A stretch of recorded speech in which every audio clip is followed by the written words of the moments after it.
우리에게 주신 하나님의 말씀은 어제에 이어서 요한복음 14장 1절에서 3절까지,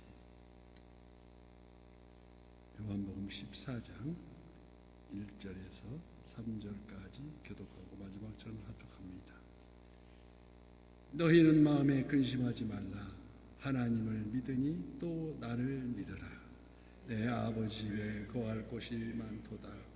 그렇지 않으면 너희에게 이르렀으리라. 내가 너희를 위하여 거처를 예비하러 가노니 다 함께요. 가서 너희를 위하여 거처를 예비하면 네가 다시 와서 너희를 내게로 영접하여 나 있는 곳에 너희도 있게 하리라. 아멘.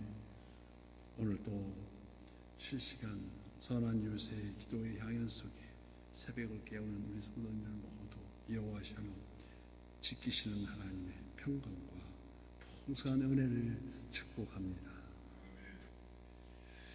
이 땅에 지상낙원이 이루어진다면 누구나 다 그곳에 살기를 원할 것입니다.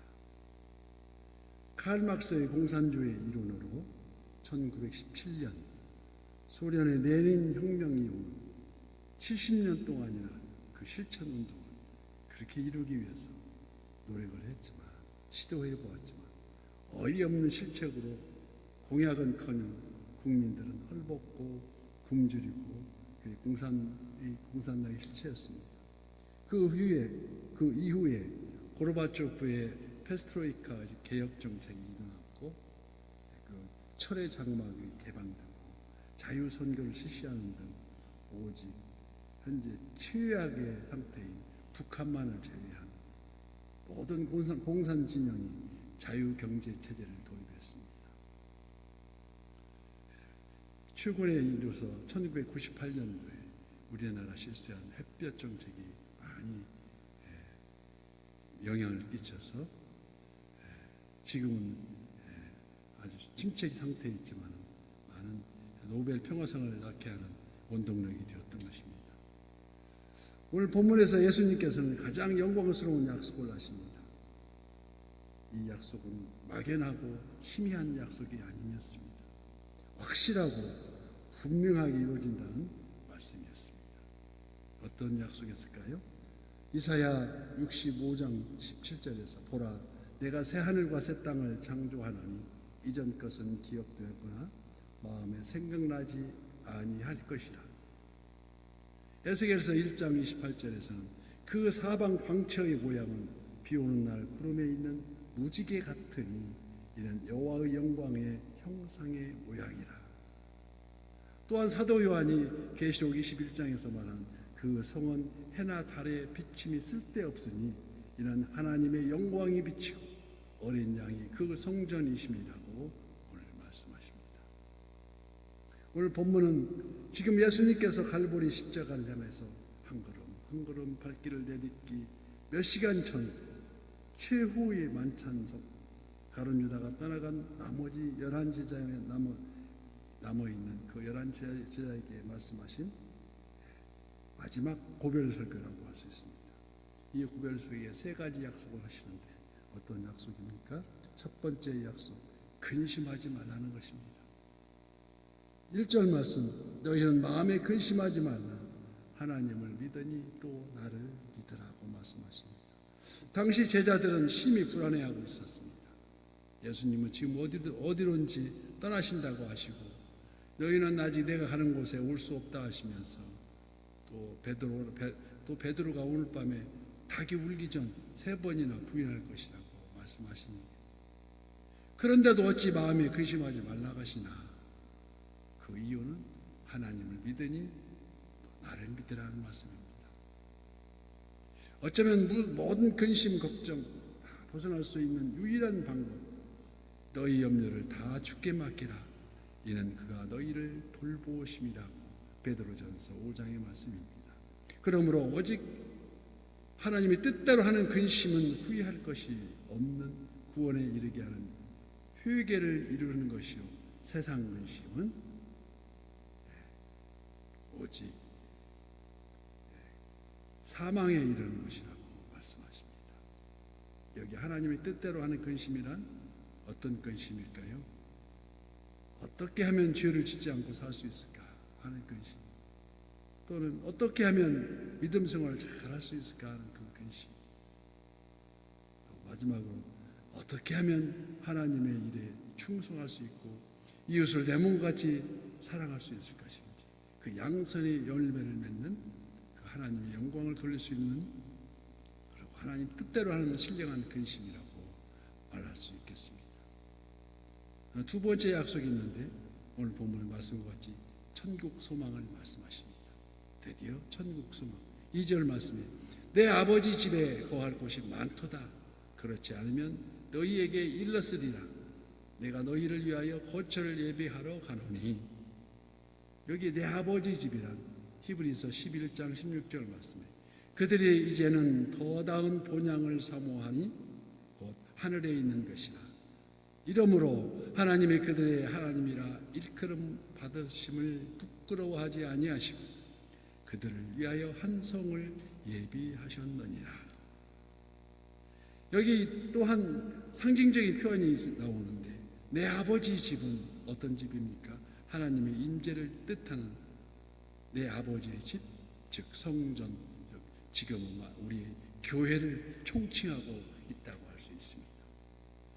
이곳에 제한된 인원만이 들어가는 곳이 아니고 거할 곳이 많다고 하십니다. 거할 곳이 많도다. 세계 만민이 이제 어제와 오늘 또 내일에도 택함을 받는 하나님 백성이라면 얼마든지 허락하시겠다는 것입니다. 참고로 여호와의 증인은 우리가 이단시하고 있는데 그 이유가 천국 소망을 부정하고 있습니다. 대신에 지상낙원만을 주장하고 있습니다. 그래서 이단이라고 합니다. 비슷한 그 뿌리를 보면은 우리 동학날 일어나기 전에 유행했던 증상교도가 있습니다. 요즘도 증상교도가 있습니다. 거기는 천지 개벽을 논합니다. 거기 일종의 지상낙원이죠. 다 개벽을 권한 다음에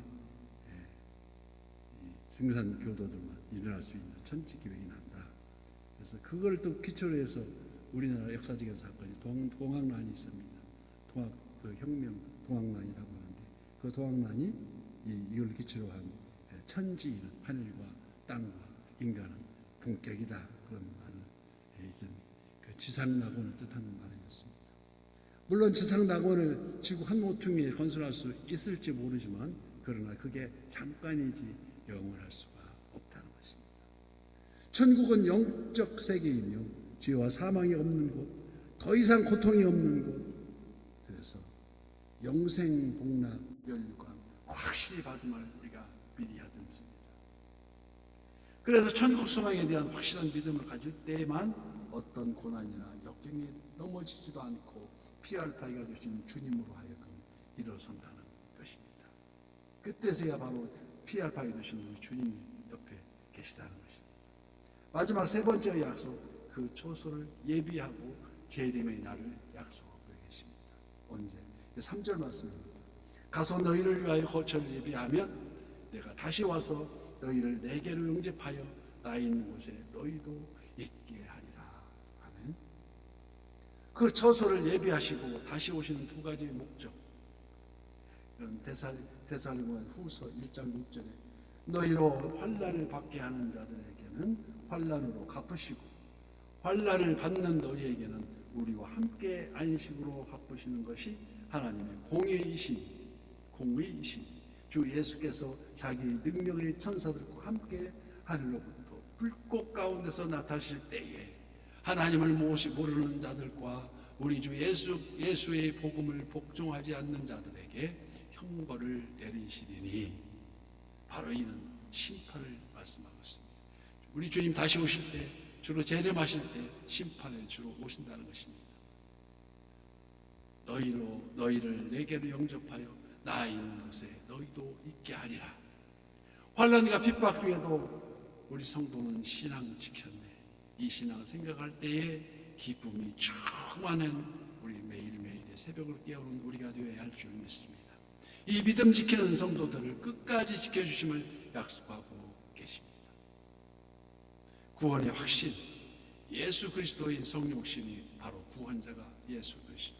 이 영광의 약속은 주께서 하루가 천년 같고 천년이 하루 같다는 이 한 가지를 잊지 말라 하신 그 하나님의 정하신 그때에 반드시 이루어진다는 것을 믿어 의심치 말아야 합니다.